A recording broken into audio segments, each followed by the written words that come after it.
बिस्मिल्लाहिर्रहमानिर्रहीम। अस्सलाम वालेकुम नाज़रीन, मैं हूँ आसिम नसीर और आप देख रहे हैं हमारा यूट्यूब चैनल आसिम सीरीज़। नाज़रीन, मेरे साथ मौजूद है मशहूर और मारूफ एस्ट्रोलॉजर, बिज़नेस कंसल्टेंट और इस्लामिक स्कॉलर मोहम्मद उसामा अली। नाज़रीन, उसामा साहब का नंबर हमारी स्क्रीन पर मौजूद है, अगर आपको राब्ता करना है तो नीचे दिए गए नंबर पे राब्ता कर सकते हैं। इसके अलावा जिसने अभी तक हमारे चैनल को सब्सक्राइब नहीं किया, तो बराए मेहरबानी हमारे चैनल को सब्सक्राइब भी कर दें। अस्सलाम वालेकुम उसामा साहब, क्या हाल है? कैसे हैं आप? जी, वालेकुम अस्सलाम। मैं खैरियत से हूँ, आप सुनाएँ क्या हाल है? अल्लाह का बड़ा करम है उसामा साहब। अच्छा उसामा साहब, अगर बात करें थोड़ा-सा माज़ी में जाएँ, जब जलसे-जुलूस हो रहे थे इलेक्शन से पहले, तो मरियम नवाज़ हो गईं या उनके जितने भी हवारी हैं, मरियम औरंगज़ेब हो गईं या अपना उज़्मा बुख़ारी हो गईं और भी दीगर रहनुमा इनके। ख़ान साहब के बारे में उन्होंने ना जाने क्या-क्या बातें की। ख़ान साहब को गद्दार कहा, फितना कहा और बहुत कुछ कहा। उसके बाद आज तक ये सिलसिला जारी है और उनको समझते हैं पाकिस्तान के तमाम मसाइल का जो ज़िम्मेदार है वो ख़ान साहब को ठहराया जाता है। लेकिन उसके बावजूद इनके वज़ीर हैं पेट्रोलियम के, वफ़ाकी वज़ीर हैं मुसद्दिक़ मलिक, बहुत सीनियर सियासतदान हैं। उनका ये कहना है कि अगर तो पाकिस्तान तहरीक-ए-इंसाफ अगर 2 कदम आगे बढ़ाए तो हम मुज़ाकरात के लिए, मामलात के लिए हाल बढ़ाने के लिए तैयार हैं। एक तरफ उनके चेयरमैन के बारे में ऐसी बातें की जा रही हैं, उनके सीएम जो हैं पंजाब की, वो ऐसी बातें करती हैं। उनके जो राइट लेफ्ट रहने वाले लोग हैं, वो ऐसी बातें करते हैं। फेडरल के अंदर अगर बात करें तो इतनी सीनियर पोस्ट पे बैठे हैं, वो हाथ बढ़ाने की बातें करते हैं, दोस्ती की बातें कर रहे हैं। ये कन्फ्यूजन हुकूमत के अंदर आपको नज़र आ रही है या खान साहब की जो है अपना इनको अंदाज़ा हो गया कि उनके बगैर ये मामला चलते और हल होते नज़र नहीं आएँगे? क्या समझते हैं आप? बिस्मिल्लाहिर्रहमानिर्रहीम, अल्लाहुम्मा सल्लि अला मुहम्मद व अला आले मोहम्मद। आसिम साहब, इसमें ना 2-4 बातें समझने की हैं। एक तो ये है कि नंबर 1 सियासत में जितना रूलिंग पार्टी इम्पोर्टेंट होती है, उतना ही अपोज़िशन इम्पोर्टेंट होती है। असल में सियासी स्ट्रक्चर ये होता है। बिल्कुल, एक ड्राइवर होता है, एक उसका समझ लें कंडक्टर होता है। एक उसको बताता है कि इधर नहीं, इधर, इधर नहीं, इधर टफ टाइम देता है। असल में इसलिए ही दूसरों को तनख्वाह दी जाती है। वरना तो जो जीत जाए, हुकूमत बनाए, बाकी को तनख्वाह देने की क्या ज़रूरत? उनको घर भेजो। इतना बोझ क्यों डालना है हमारे मतलब गरीब मुल्क पे? वो इसलिए डाला जाता है कि उनका काम होता है निगरानी, कि ये काम करेंगे, हम नुक्ताचीनी करके इनकी मदद करेंगे, हम इनको राह रास्त पे रहने में मदद करेंगे, हम इनको वो एंगल्स दिखाने में मदद करेंगे, जो शायद ये अपनी मिनिस्ट्री की मसरूफियात के बायस या नहीं देख पाएँगे। लेकिन ऐसा हड हराम किस्म का हमारा सिस्टम है कि अपोजिशन तो उस तरीके से रोल प्ले ही नहीं करती पहली बार। अब अगर असल हुकूमती पार्टी ही अपोजिशन में बैठी हो और अपोजिशन पार्टी हुकूमत में बैठी हो, तो फिर तो डेफिनेटली तसद्दुक साहब की जो बातें हैं वो ऐसी ही होनी है। मतलब क्यों नहीं वो कहेंगे कि हम मुज़ाकरात चाहते हैं, हम ये करना चाहते हैं, क्योंकि भाई आप उनका हक मार के बैठे हुए हैं। आप हुकूमती पार्टी की जगह जो है खुद उनको अपोजिशन में डाल के खुद हुकूमती पार्टी बने हुए हैं, हालांकि आप हुकूमती पार्टी नहीं है। लोगों ने आपके नजरिए या मंशूर को बिल्कुल सपोर्ट नहीं किया, बिल्कुल इंडोर्स नहीं किया। और असल सियासी जो एथिक्स हैं, ये कल को देखिएगा, नून लीग या पीपल्स पार्टी किसी बड़े प्लेटफॉर्म में अगर कोई गैरतमंद और पाकिस्तान में कोई अच्छा टेबल बन गया, ऐसा टेबल क्रिएट हो गया जिसमें कोई कद्दावर जेन्युइन ओरिजिनल सच्चे लोग बैठे, ये क्या जस्टिफिकेशन है? 90 वाले के साथ किसी ने कोलेशन करनी है या 40-40, 50-50 वाले मिलके हुकूमत बना लेंगे? सियासत कहती है कि भाई जिसको ज्यादा मिला है वो पहले राइट रखता है। आपने बड़ा सियासत की, उसका निशान छीन के प्लानिंग करके जब आपको पता चला कि स्वीप कर ही जाएंगे, फिर क्या कुछ नहीं किया। तो असल कहानी यहाँ है। हालांकि हुकूमती पार्टी जो बनती थी वो पीटीआई बनती थी, उसका हक था कि वो कोलिशंस में जाते, क्योंकि चलो 90 ही मान लो, 180 को छोड़ दो, 90 भी सबसे ज्यादा थी। तो फिर 90 को लीड हासिल थी पूरे पाकिस्तान में। थोड़ी लीड थी, ज्यादा थी छोड़ दो, लेकिन ज्यादा थी, उनका राइट था। ये है डेमोक्रेसी। लेकिन ये आप जो चू चू का मुरब्बा बना के फिर दूसरी दफा एडवेंचर कर रहे हैं, सिर्फ आपको पता नहीं किसने, मतलब मुझे तो समझ ही नहीं आती, इन्होंने अपनी सियासतें यूं दफन करनी थी, शायद कुदरत का यही तरीका था। तो ये अपनी सियासतें असल में दफन होती सियासत, ये गिरते हुए गहराई के कुओं से आती आवाजें हैं, बस यूं समझ लें। ये मुसद्दिक मलिक, ये राना सनाउल्लाह, ये फलाने, ये अब डूब रहे हैं और डूबते आवाजें निकाल रहे हैं आखिरी। तो जैसे वो आखिरी टाइम की तौबा कभी देखी है? कभी कभी मूवीज में या कार्टून्स में, तो वो करके वो ऐसे गिर रहे होते हैं तो आखिरी आवाज पे कह रहे थे आपसे नहीं करूंगा, इस टाइप की, ये उस तरह की हरकतें हैं। वरना इनके अभी तक तो ये नोच रहे थे एक दूसरे को, अभी पिछले दिनों तो नकली नकली पीपल्स पार्टी के साथ भी कुत्ते लाड़ियां कर रहे थे। अब वो कहेंगे जी आपने बड़ा गलत लफ्ज इस्तेमाल किया। भाई साहब कुत्ता सबसे वफादार, सबसे बेहतरीन, कोई इतना नहीं बल्कि इस टाइम के बंदों से बहुत अच्छा जानवर है और वैल्यूएबल भी है। लेकिन उसकी लाड़ियों की मिसाल समझानी इसलिए होती है कि वो पंजे नाखून मार रहा होता है, वो अपने उसी से, उसका लाड भी ऐसा ही होता है, मतलब दांत मारेगा लेकिन लगेंगे नहीं, तो उसको कहते हैं कुत्ते लाडियां। तो ये जो समझाने का जो इनका सीन था इलेक्शन से पहले, वो कुछ इसी तरह का महसूस होता है। अब ये बात करना कि यार देखें, अब हम जैसे गैर सियासी लोग हैं, मतलब हमारा कोई आपकी इससे ताल्लुक नहीं है और होना भी नहीं है, मतलब ज्यादा मैनेजमेंट या कंट्री की खातिर जो कर रहे हैं खिदमत, हर मैदान में करने को तैयार हैं, एग्री का प्रोजेक्ट ला रहे हैं, खुद कर लेंगे लोगों को खुद उस पे करके, लेकिन ये सियासत के नाम पे कुछ करने की वो नहीं है। बात सिर्फ क्या है कि कोई भी पुकारे, आप पुकारे, कोई भी पुकारे, for the country we are available. लेकिन ये जो कहानियां इन्होंने की हुई हैं, सर कोई पागल भी हो तो कहेगा यार ये कौन सी जमहूरियत और कौन सी जमहूरी इकदार है जिसपे आप लोग हमें बेवकूफ सुबह से शाम तक बना रहे हैं। और पीपल्स पार्टी अभी तक अपनी उसी पिछली पीडीएम वाले जोन में, पुत्र वजीर खारजा, सब कुछ, हम तो हुकूमत का हिस्सा नहीं है। और भाई ये कैसी हुकूमत है, ये आप वाकई फिर किसी और के झंडे पे हैं। पाकिस्तानी हुकूमत के लिए आप काम ही नहीं कर रहे थे, ओथ ही नहीं लिया था कि वजीर खारजा पाकिस्तान का, लेकिन वो हुकूमत का हिस्सा नहीं है। या ये फिर ऐसी कुछ सीटें पीपल्स पार्टी ने दिमाग में सोची हुई हैं, या इनके अलहदा से, माशाल्लाह पाकिस्तान की पुरानी आईनी पार्टी है और सबसे ज्यादा आइन को जानती है, तो शायद इनसे तशरीह करा लें, फिर कोई हो सकता है कि कोई ऐसी तशरीह कर दें कि ये जो ओहदे और सीटें हैं ना, ये हुकूमत से बाहर की हैं और ये जो सीटें हैं ये हुकूमती हैं।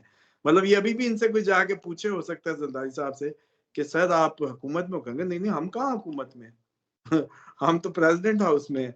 मतलब ये इतने फनी हो चुके हैं। असल बात ये है कि यकीन जानिए कि ये जो इनकी रवैये और स्टेटमेंट्स हैं, असल में हमारे मुंह पे तमाचे हैं। पाकिस्तानी जो कौम है, पढ़ी लिखी कौम, या इसकी जो एक इंटेलेक्चुअल क्लास है, ये असल में उन पे हूट करते हैं इस तरह की मार के। क्योंकि इनको अब देखें, कोई अल्लाह माफ करे, मैं किसी की वो नहीं करना चाहता, लेकिन आसिम साहब अब आपके इस टाइम जो यूट्यूब पे बैठा है बंदा, वो कोई पागल बंदा है? मतलब कुछ ना कुछ तो उसका कैलिबर है सर। वो इस पे बैठा है, वो कुछ सुन रहा है, वो इंटरेस्ट ले रहा है, वो देखना चाह रहा है, वो एंगेज है। ये उसका मजाक उड़ा देते हैं कि इस तरह की स्टेटमेंट्स दे के, कि वो तो जैसे कोई है ही नहीं, जो मर्जी मुंह में निकाल दिया कर लिया, खुद ही कोई गेम बनाते हैं, खुद ही खेलते हैं, खुद ही स्टेटमेंट्स देते हैं, हमें बस पागल बनाने पे लिया वो। लेकिन असल बात ये है कि जो आप मुसद्दिक मलिक साहब की या इनकी कर रहे हैं ना सर, ये बस अब जाती जाती आखिरी आवाजें हैं। बिल्कुल ठीक है। लेकिन उसामा साहब आप जानते हैं हमने आपके साथ वीलॉग किया था और आपने उस वक़्त कहा था कि पाकिस्तान तहरीक-ए-इंसाफ को पीपल्स पार्टी के साथ मिलके हुकूमत बनानी चाहिए थी। और वो ये मुसद्दिक मलिक हैं, इन्होंने भी कहा है, राना सनाउल्लाह ने भी कहा है, उनके दीगर रहनुमाओं ने का ये कहना है कि पाकिस्तान तहरीक-ए-इंसाफ के पास एक चांस था। पीटी पहले पीपल्स पार्टी उनकी तरफ गई थी, लेकिन उन्होंने वो चांस अवेल नहीं किया। इसीलिए हमने मजबूरी में हुकूमत बनाई है, वरना हक उनका था और पहले उनको ऑफ़र की गई थी। तो इस पे क्या कहेंगे आप? देखें अभी भी ये ऐसी ड्रामेबाजी है, हक उनका था और उनका नहीं था, अभी छोड़ दो, कहोगे हम नहीं करते। इतने आप लोग मतलब ऐसे फजूल बातें हैं। कब आप लोगों ने पूरा जोर लगा दिया, सारे आप लोगों ने मशीनरियां हिला दी, सब आपने जो गेमें हो सकती थी कर ली। अब ये जो हारे हुए पिस्टन है ना, ये बैठे बाहर ये कर रहे हैं कि हम ये कहते थे वो, अब ये सियासी बनने की कोशिशें करेंगे ना। मैंने आपको कहा तो है, ये तो बिन बैग में है सारे इस टाइम। ये तो बिन बैग बन गया इनका। ये पहले पीडीएम बना था, मैंने याद है, मैं कहा ये शापर बन गया और ये बिन होगा। तो ये वो शापर से निकलने की कोशिशें कर रहे हैं कि अब हम ना बिन हो जाएं। असल चक्कर ये है और ये जो इनकी है ना अप्रोच, मुझे तो हंसी आती है कि इन पे फजूल बात करके अपना भी इल्मी म्यार खराब करना और अपनी भी जैसे कहना रूह को जख्मी करने वाली बातें, कि इन लोगों पे कोई टाइम भी जाया किया जाए। पागल से बंदे हैं हमें फजूल से, ना इनको मूंछे रखने का पता, ना इनको कोई उधर का पता, कोई का बैलेंस नहीं है, किसी का कुछ नहीं है।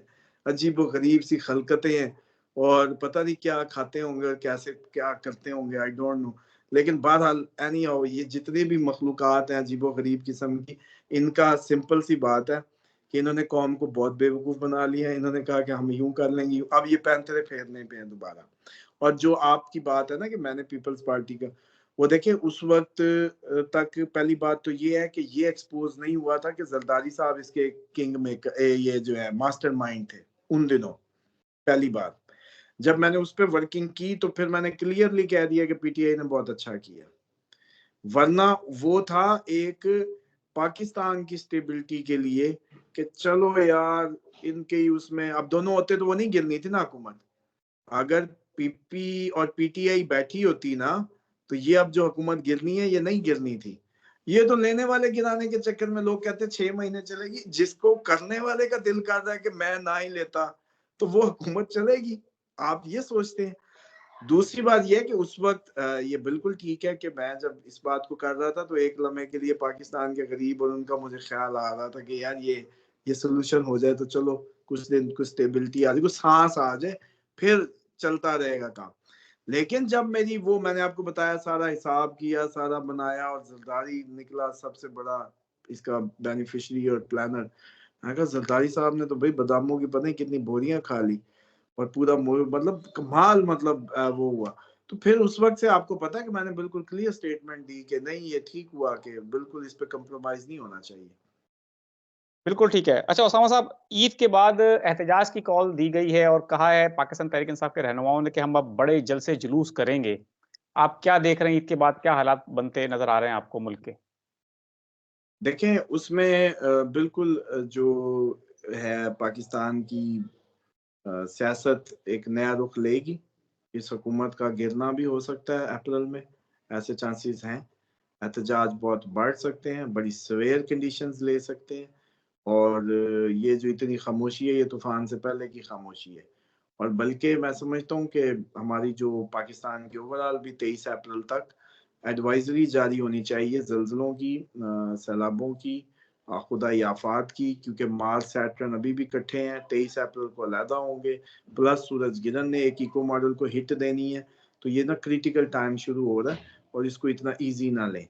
और वैसे भी बात ये है कि कुछ दांत निकालते नीचे वो आपके कई दफ़ा हमें पता चलता है, वो कमेंट करने आ जाते हैं, लेकिन कई दफ़ा फिर वो जो इतनी सीक्वेंस में जानते हैं उनको तो पता है।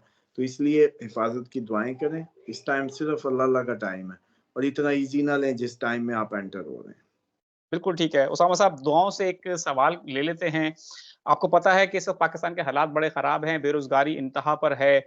इसी वजह से लूट-मार, छीना-झपटी और रहज़नी की वारदातें बढ़ती जा रही हैं। कराची ख़ास तौर पे इसकी लपेट में आया है।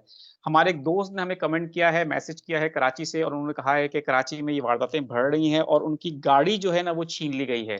वो कह रहे हैं कोई ऐसा मुझे वज़ीफ़ा बता दें, कोई दुआ बता दें कि मेरी गाड़ी मुझे वापस मिल जाए। और इस सब जो हालात हैं, इसके लिए भी बता दें कराची में, क्योंकि इस तरह के वाक़यात बहुत बढ़ रहे हैं, मोबाइल छीनने के वाक़यात हैं, लोगों को छोटी-छोटी चीज़ों में मार दिया जा रहा है। देखिए ये तो इंडिविजुअलिज्म था, ये तो जिसकी शिकार हो गया कराची।